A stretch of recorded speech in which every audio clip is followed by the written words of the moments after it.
Hi. Today we're talking about the Marines from One Piece, and I'm going to share my headcanons about them and, just do some basic um analysis. Yeah. Welcome to Psyche's Thoughts. My name isn't Psyche, it's Elizabeth, and you're here, I'm here. We are here because I decided every day I'm going to get on here and share a random thought with you all. I am. And I have a lot to talk about. And so yesterday, if you watch yesterday's video, I said that I was going to get on here and share some of my One Piece headcanons. I was going to do that, and then I realized I have so much more than just headcanons to share. So why not share a little bit at a time, right? And so today we're going to talk about the admirals. Now, I have notes, as always, as, as I usually do. And I wrote these notes when I was watching Dressrosa. Right now, I'm like I want to say like I'm in like the second act. I'm like in the beginning part of the second act of Wano. So, Oda pissed me off a little bit, so I just have to like really get back into it. Maybe this weekend I'll start watching Wano again, but anyway, that's not what you're here for. Okay. So, yes. The Marines. The first thing that we should know about the Marines is that the Marines are simply an institution created by the world government to sustain and protect the status quo of the land and not to protect the people. Obviously, that's obvious. They serve and protect the celestial dragons, right? And they do this by doing this, they turn blind eye to atrocities in places all over the world, including places like Dressrosa. They let Dressrosa get that bad. They let Doflamingo get that bad, right? Anyway, they take credit for things they don't do. They censor things. They suppress history. They misconstrue events with help from the media. And, you know, yeah, they just do this right within their best interest, which is the best interest of whatever the celestial dragons are telling them to do, right? The five elders. Okay, are they called the Gorosei? I think they're called the Gorosei. Yes. And so, by in watching One Piece, especially when you watch the interactions between the five elders, you watch the interactions between the admirals, the marines, and pirates, you learn to understand that pirates or piracy is only illegal, it's only like really struck down upon because pirates plunder resources that are meant to be taken by higher authorities. Those resources that pirates are plundering from these countries are supposed to be given to celestial dragons, right? So it's not that the pirates are stealing from the people, but rather the marines view it as the pirates are stealing from the celestial dragons, because if these people are poor, they can't pay as much tax as they possibly could to the celestial dragons. Do you understand? And so that's why pirates are so hated. They're by the Marines because they disrupt the status quo. They disrupt the very thing that they're supposed to protect. And the marine system ends up like feeding itself, right? Because so many regular people within this world, they just become Marines because they were personally affected by pirates, right? And they're like, I want to become a Marine so that I can protect people from pirates. And they join the Marines believing that they'll be able to make some sort of difference in the world, and then they don't, and they end up just becoming a lapdog of the state. Garp.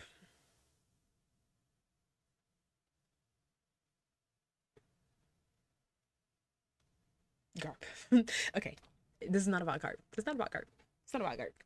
Anyway, but something that Oda does when we're talking about Marines and the admirals, something that Oda does that I really like, and I think it's genius, is that whenever we hear an admiral share their opinion on the state of affairs or whatever is happening, we immediately get a visual cue that has justice written there. And so by that, we get to understand the admiral's worldview, or what sort of justice they hold, what sort of ideological standpoint they are coming from, and and which informs the way that they move throughout, right? Which informs their thought behind their actions. And then it's also my headcanon that they're all Dominican. So like Yeah.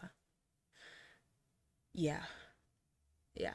But the core idea, before I even get into my headcanons and individual admirals that I'm going to talk about, which is only four because I don't know the other one. But yeah, the justice in Marines, the sense of justice, right, that I'm going to discuss, it's not moral. It's more so political, right? Even we're going to get there. Okay. So yeah. And I love it. I love how justice within the Marine system isn't like universal, right? It's based off of the individual's interpretation inside of this authoritarian authoritarian. Yes. Guys, I can't talk today. Like, I've tried to record this video so many times, but yes, the justice that these Marines hold is an individual interpretation of justice inside of a system that holds no justice, that holds no room for justice. But I'm getting ahead of myself, right? Okay, let's go admiral by admiral. Aikanu. So my headcanon for Aikanu, okay, my headcanon for all the Dominicans is that they're Dominican. Dominicans, I call all, okay. My headcanon for all the admirals is that they're Dominican. They're all Dominican to me, okay? And so whenever I describe them, I just put an adjective and then Dominican at the end. Aikanu is an evil Dominican. He's just an evil, wicked Dominican for what he did at Marineford. I will never, Marineford, the levels of wickedness, the levels of bad mind. In Salem, we say, you get bad heart. The levels of malice displayed from Aikanu from that arc alone just lets me know is something wrong with that man. Okay, but yes, Aikanu Aikanu represents absolute justice. And it's literally written on, I think he's the one that has it on the back of his coat, absolute justice, right? And so with his absolute justice, he believes that order must be preserved no matter the cost. It doesn't matter if the cost is another admiral, or another marine rather, or another admiral. It doesn't matter if the cost is having to manipulate situations and do this and do that. It doesn't matter who dies, right? For Aikanu, what matters is that there's order. Okay, if you get in between him and his ideal of order, you're dead. That's it. That's all. That's it. That's all. It's nothing personal. It's just order. Yeah. Yeah. Yeah. Uh. Yeah. He cares about maintaining order and status quo, which is why he ended up becoming, what is it called when who was, oh my gosh, useless Dominican Sengoku.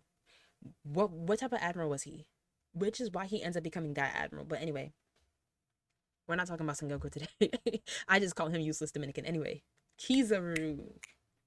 I don't know why I'm smiling. I don't like Kizaru. I'm scared of Kizaru.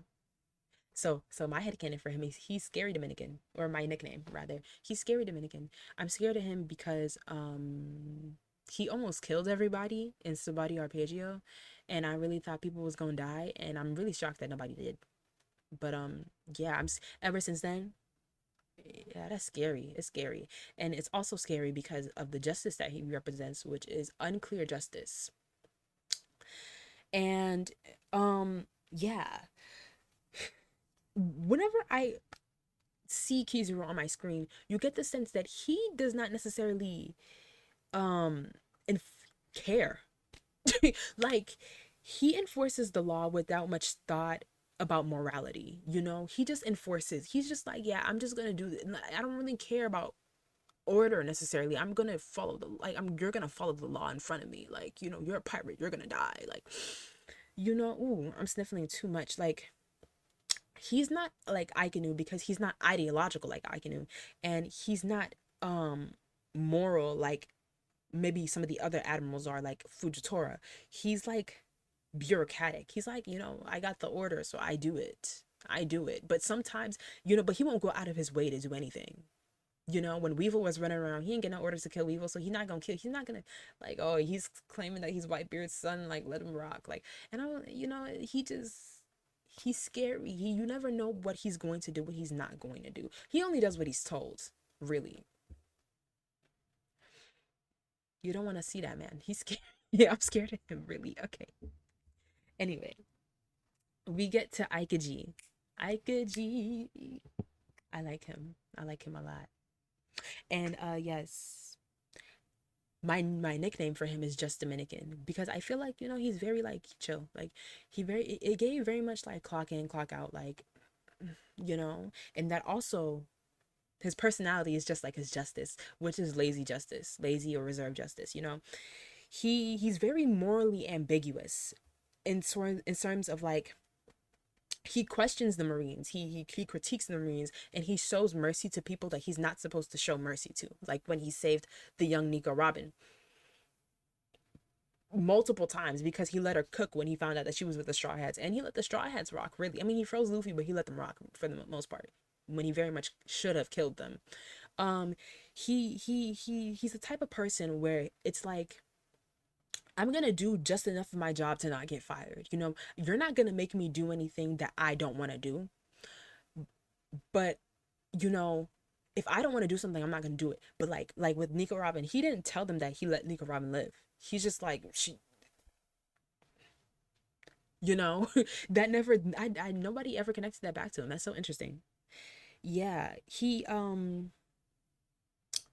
interesting. And then he ends up leaving the Marines when the institution chooses Aikanu, right? Yeah, which goes to show what the system rewards. The system rewards the most extreme ideology, right? The system rewards someone with absolute justice. Not Kizaru's not fit for the job. I don't even Kizaru never would want that job. I don't know why Kuzan wanted the job, which I have a theory about why he might want to have wanted the job, but this is not a theory video. This is not a theory video, and it's already long. Okay, let's move on. Fujitora. Fujitora.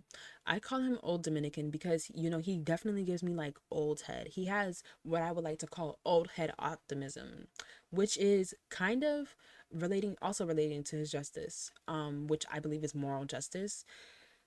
Fujitora represents he represents judgment that is justice rather that is independent of the state. He does things like expose the truth, tells the truth about Dressrosa. He apologizes publicly. He openly challenges the system, openly questions the system. And the reason why I say he has like an old head like ideology or old head justice rather is because that he believes that somehow he can fix this system by being in the system. He sought the power of being an admiral because he wanted to fix this system, and he believes that he can, which is why he wants to get rid of the warlords. But Fujitora won't ever succeed in fixing the system, even if he does get rid of the warlords, because the justice can't exist inside of the Marines. Okay, like I said, the Marines are not meant to uphold justice. This is not about upholding justice. This is about upholding the celestial dragons. This is about upholding the an authoritarian system. This is about upholding imperialism. Well, imperialism, but yeah, I mean, it's about upholding the status quo. Nobody really cares about what you think about why or about why you want to be a Marine. As long as you're a Marine and you do what you're told to do, right? You can be a Marine, and you can even be admiral if you're really good at doing what you're told to do. Yeah.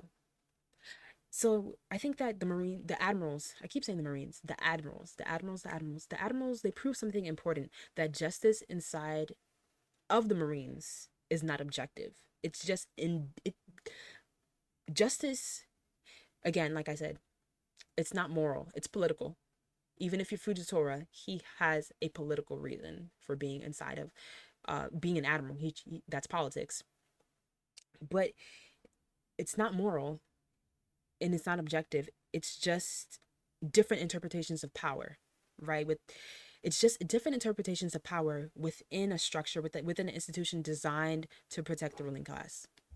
So that's all I have for today. This might be my longest video. Yeah, what do you think? Who's your favorite admiral? Um, what do you think about the Marines? What do you think about the admirals and how they come to play within the larger world and the world building. Um, this side of One Piece is my favorite part about One Piece, honestly. So like I will be open. I will be here for discussion. If you want to see more of me, I'm in that corner of this channel. You can subscribe, you can like the video, you can share it with some people who might be interested in this video. You want to see more of me? I'm a writer. You can go to psychesthoughts.com. You can follow me on Instagram. You can follow me on TikTok. You can follow me on Twitter. I'm not on there a lot, but like you can follow me there. Maybe I'll be there if you go there first. If you're watching this at night, have a good night. If you're watching this any other time, have a good time. What else? Yeah, it's super chill. It's super chill. Super chill. Bye bye.